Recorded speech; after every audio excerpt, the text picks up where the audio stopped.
Madam, मैं बस ये कहना चाहती हूँ कि इस बीजेपी सरकार ने पिछले 10 सालों में इस देश के लिए क्या किया, उससे बड़ी तालिका बनेगी कि 10 साल में क्या क्या कर सकते थे पर किया नहीं।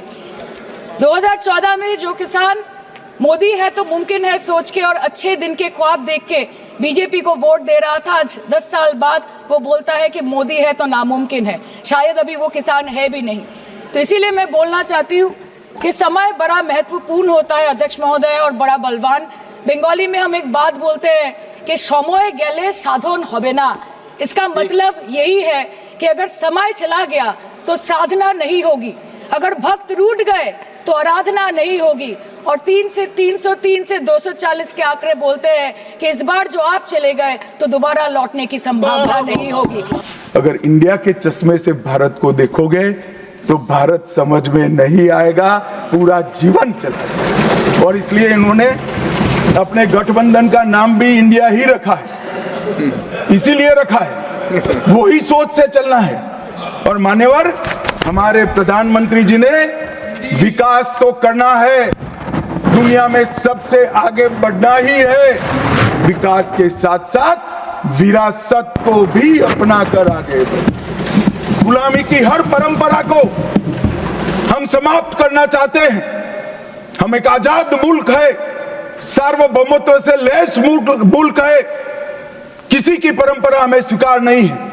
परंपरा बदलनी है तो हम बदलेंगे। नए कपड़े हर कोई पहनता है, हम भी पहनेंगे, परंतु हमारी पुरानी परंपराओं पर हमें शर्म नहीं है। और मान्यवर क्या किया नरेंद्र मोदी ने, राजपथ जो अंग्रेज सम्राट के सम्मान में नाम रखा गया था उसका नाम बदलकर कर्तव्य पथ रखा। इंडिया गेट पर किंग पंचम जॉर्ज की मूर्ति लगी थी, मूर्ति हटा दिया, शर्म के मारे में स्थान खाली था, हमने वहां सुभाष बाबू की प्रतिमा लगा। मान्यवर नेवी का चिन्ह जो देकर गए थे वही चलता था। हमने वीर छत्रपति शिवाजी महाराज की नेवी के चिन्ह को हमने भगवान बिरसा मुंडा की 150वीं जयंती को जनजातीय गौरव वर्ष के रूप में मनाया। राष्ट्रीय युद्ध स्मारक हमने बनाया और राष्ट्रीय युद्ध स्मारक में अमर जवान की ज्योति को विलीन करने का काम भारतीय जनता पार्टी के नेता नरेंद्र मोदी। संसद के अंदर राजा जी ने जो उदात्त भावनाएं व्यक्त की थी, जिसको जवाहरलाल जी ने भी स्वीकारा था, मगर बाद में शर्म का एहसास हुआ, सेंगोल को इलाहाबाद के म्यूजियम में भेज दिया। नरेंद्र मोदी जी ने विधिवत तरीके से सेंगोल को संसद के अंदर प्रस्तावित किया, नई संसद बनाई और विश्व भर में चोरी की गई मूर्तियां, आर्टिफैक्ट्स जो थे वो 345 हजारों साल पुराने हमारे मूर्तियां और आर्टिकल्स, उसको वापस लाने के लिए हमारे विदेश मंत्रालय ने काम किया। न्यू एजुकेशन पॉलिसी, पूरा देश अंग्रेजी में चले, ऐसे षड्यंत्र चले इतने सालों तक। न्यू एजुकेशन पॉलिसी में हमने कंपलसरी कर दिया बच्चे की प्राथमिक शिक्षा मातृभाषा में होगी। मान्यवर मातृभाषा में आईएएस आईपीएस का एग्जाम नहीं दिया जाता था, हमने वहां मातृभाषा में एग्जामिनेशन को किया। अभी तमिलनाडु के सदस्य बोल रहे थे, पहले आप जिनके साथ बैठे हो उनके शासन में तमिल में आईएएस आईपीएस का पेपर नहीं लिख सकते थे। आज तमिल मीडियम में बड़ा हुआ बच्चा गर्व के साथ देश का टॉप ब्यूरोक्रेट बन सकता है। ये व्यवस्था हमने करी। मान्यवर अंडमान और निकोबार के द्वीप समूह का नाम जो अंग्रेज रखे थे वो छोड़कर गए थे। सुभाष बाबू ने जब अंडमान निकोबार जीता तब उन्होंने नामकरण किया था शहीद और स्वराज, उसको भुला दिया गया। आजादी के बाद फिर से अंग्रेजों का नाम वापस लाए, नया न रखो कोई बात नहीं भाई, सुभाष बाबू ने रखा, निकाल दिया। हमने डंके की चोट पर सुभाष बाबू के नाम शहीद और स्वराज दोनों वापस लाने का काम किया। ल्यूटियन में रेस कोर्स रोड पर रहते थे, हमने लोक कल्याण मार्ग करा। डेलहाउसी रोड का नाम दारा सिकोह के नाम से किया और निर्मला जी ब्रीफकेस की जगह वही खाता लेकर आज जब बजट देती है तब पूरे देश भर के भारतीय संस्कृति के लोगों को आनंद होता है। मान्यवर, 1500 से ज्यादा पूरे नए कानूनों को हमने समाप्त करने का काम किया। इन्होंने अपने परिवार की प्रसिद्धि के अलावे कुछ नहीं किया। हजारों जगह पे गांधी नेहरू परिवार के नाम मिलेंगे और किसी का नहीं। सुभाष बाबू का पुतला भी हमने लगाया। मान्यवर, हमने प्रधानमंत्री संग्रहालय बनाया।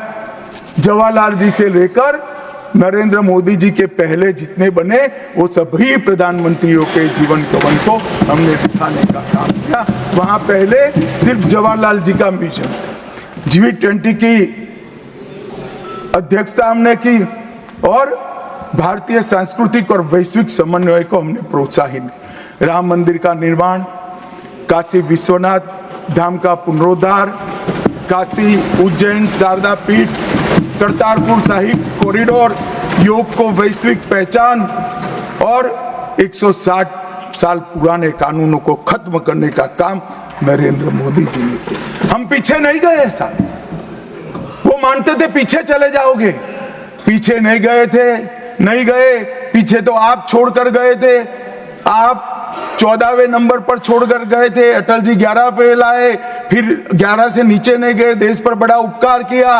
मोदी जी 11वें से 5वें नंबर पर लाए और 27 में 3रे नंबर पर पहुंच गए। अभी कुछ नहीं है, ईवीएम ले लेकर घूमते हैं, हारते हैं और ईवीएम ले लेकर, ईवीएम ने हरा दिया, ईवीएम ने हरा दिया, ईवीएम ने हरा दिया। सुप्रीम कोर्ट ने 24 बार ईवीएम की अर्जी नकार दी। चुनाव आयोग ने 3 दिन ईवीएम 10 से 5 बजे तक रखा कि भाई कोई हैक कर कर बताए।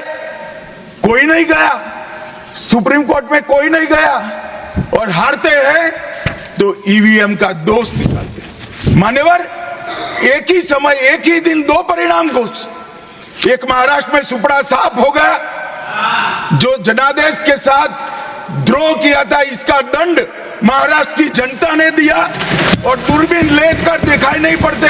और उसी दिन वो झारखंड में जीते।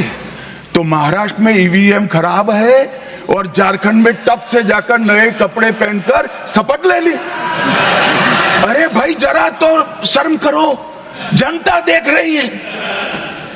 एक जगह ईवीएम सही है, एक जगह ईवीएम खराब है। मान्यवर, ऐसा कैसे हो सकता है? और मान्यवर, यहां पर इलाहाबाद हाईकोर्ट ने इंदिरा गांधी जी के चुनाव को निरस्त कर दिया, अमान्य किया और उन्होंने संशोधन से प्रधानमंत्री पद की न्यायिक जांच पर भी प्रतिबंध लगा दिया। आपको जो करना है वो करो, कोई न्यायिक जांच नहीं है। ये अभी जो अधिकारों की गुहार लेकर घूमते हैं मेरे कम्युनिस्ट भाई, मैं उनको पूछना चाहता हूं, किसके साथ बैठे हो? किसके साथ बैठे हो? रात को अंधेरा कर कर अपनी आत्मा को टटोलना भैया, मालूम पड़ेगा। और ये संविधान संशोधन मान्यवर रिट्रोस्पेक्टिव इफेक्ट से किया गया कि पुराना भी मुकदमा है तो वो खारिज हो जाएगा। कभी ऐसा होता है? हमारे प्रधानमंत्री तो कहते हैं मैं प्रधानमंत्री नहीं हूं, प्रधान सेवक। और कोई कहता है कि मुझ पर मुकदमा नहीं हो सकता, मैं शासक हूं, शासक के खिलाफ उंगली नहीं उठाई जाती। भले संविधान ने अधिकार दिया, वो अधिकार हम समाप्त कर देते हैं।